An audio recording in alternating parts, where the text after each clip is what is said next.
Hello and welcome to Camposol TV's home and personal security programme, Stay Safe. Every week we talk about a different aspect of yours and your property's security. And with me in the studio, with over 10 years in the business of advising on security issues, is our local Camposol expert, Greg Truman. Hi Greg. Hi Paul, how are you doing? Nice to see you. And you. We put together a series of programmes, Yes, all about security, and obviously you're the man when it comes to security. thank you. We're going to talk about lots of different aspects because there are so many things to talk about within that are covered by security as There such. is, yeah. What sort of things we talk about first of all? I suppose most people think of security and they think of locking their windows and doors. Yeah.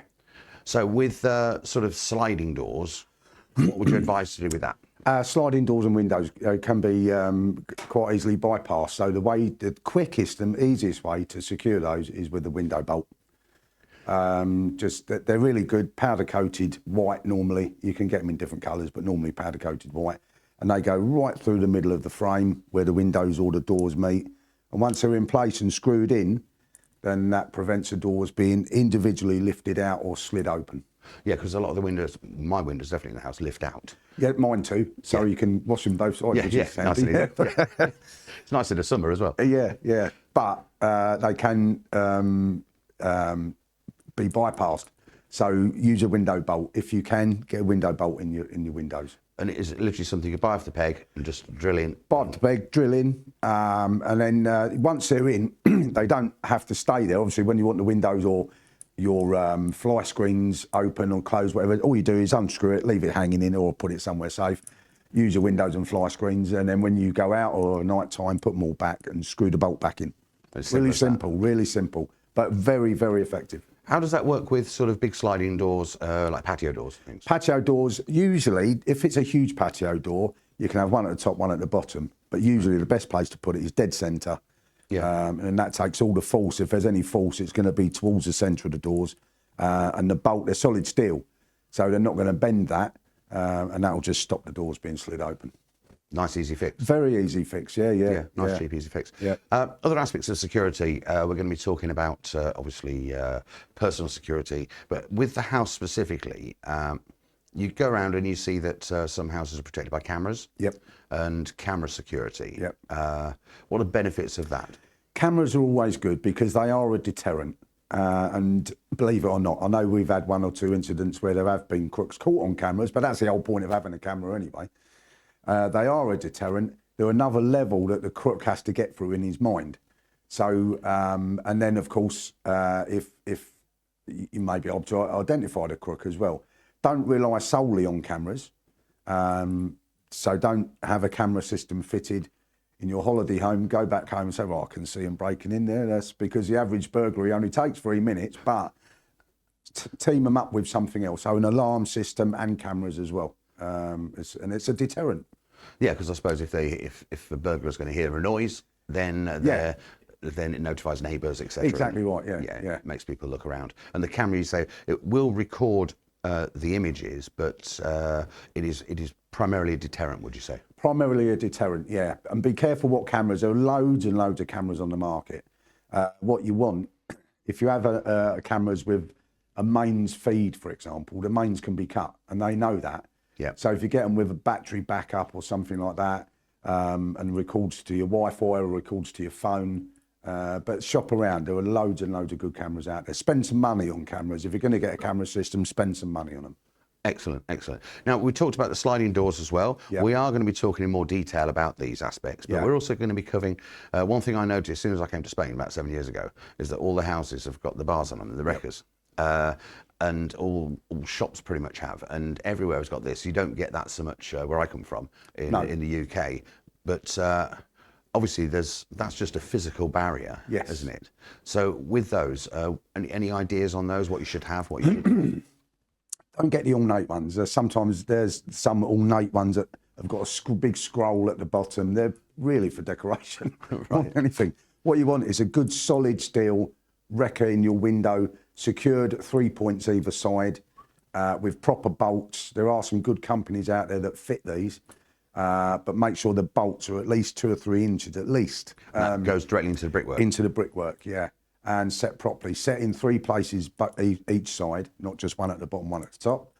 and just have them fitted properly by a recommended or bona fide fitter. Yeah, and you can get wreckers for like garden gates and also for the front door as well, can't you? Yeah, the wrecker gates they're very important. The ones on the front door are your first line of defence.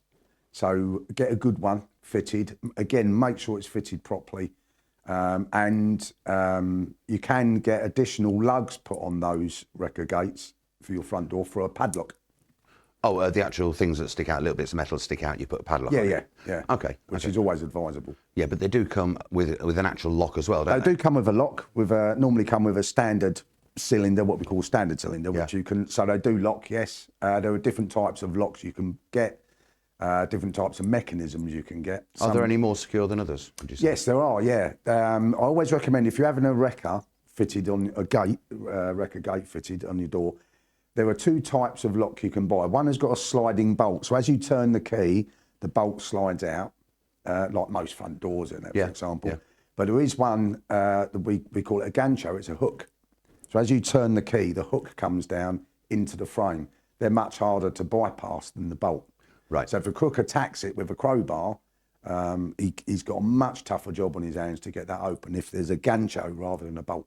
Because it's holding onto the frame. So I suppose, yeah, that's right. Because you can bend it, and as long as you bend it more than the lug sticking out, then it'll pop open. It'll pop open. But if it's got a hook in it, all right, okay, it grips, it holds the frame.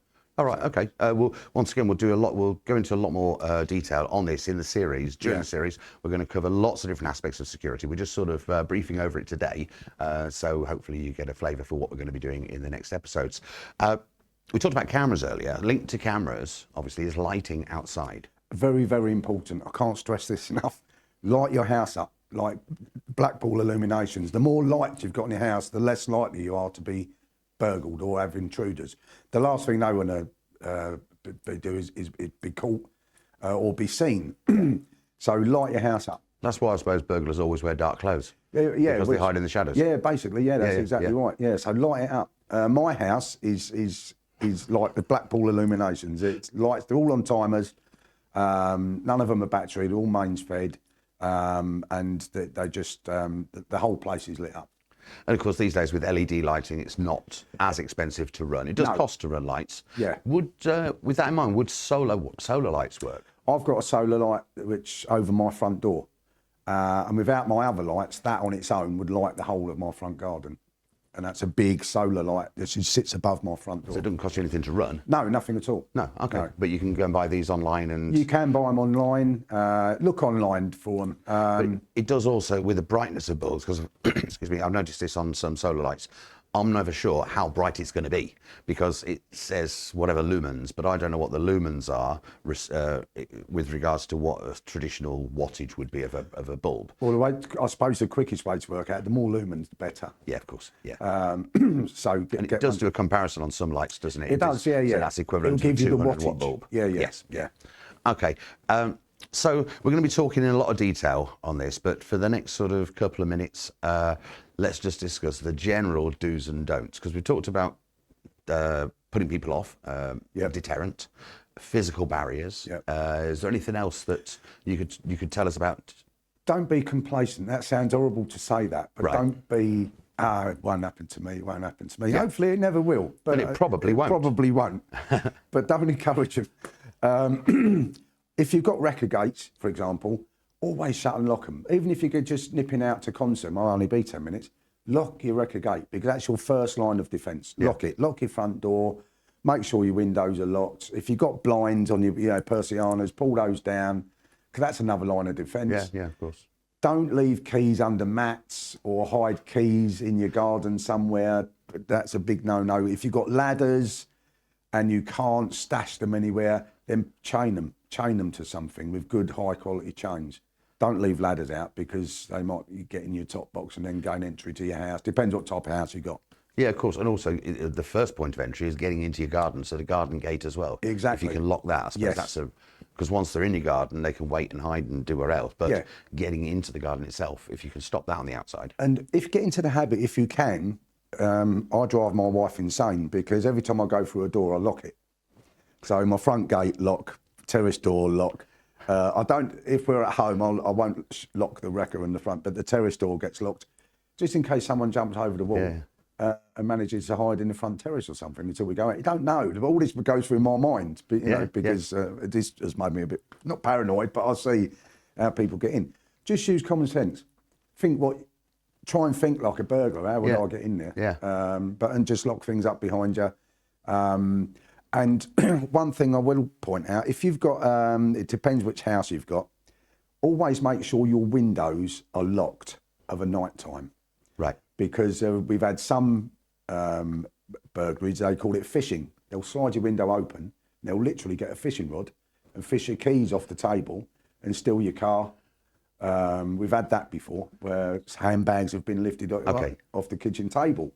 Wow. Losing a stick, basically. They just use a stick to lift it and no one's any the wiser, no sign of a break-in, but your car keys have gone. And so be careful, don't leave things laying around of a night time. Yeah, okay. That's it. I mean, there's so many different aspects of security. Yeah, you could go on and on. Yeah. What we're going to do is we're going to go through lots of episodes, different episodes of different aspects in more detail so that you can take away maybe a little bit of help. So, so I'm looking forward to going into this because there's probably 10, 12, 15 different aspects of security where we can go into a bit more detail. Yeah. Okay, so thanks for watching and we'll see you at the same time next week with more information on how you can feel safe and stay safe. Thanks very much, Greg. Cheers, Paul. Thank you. Thank you.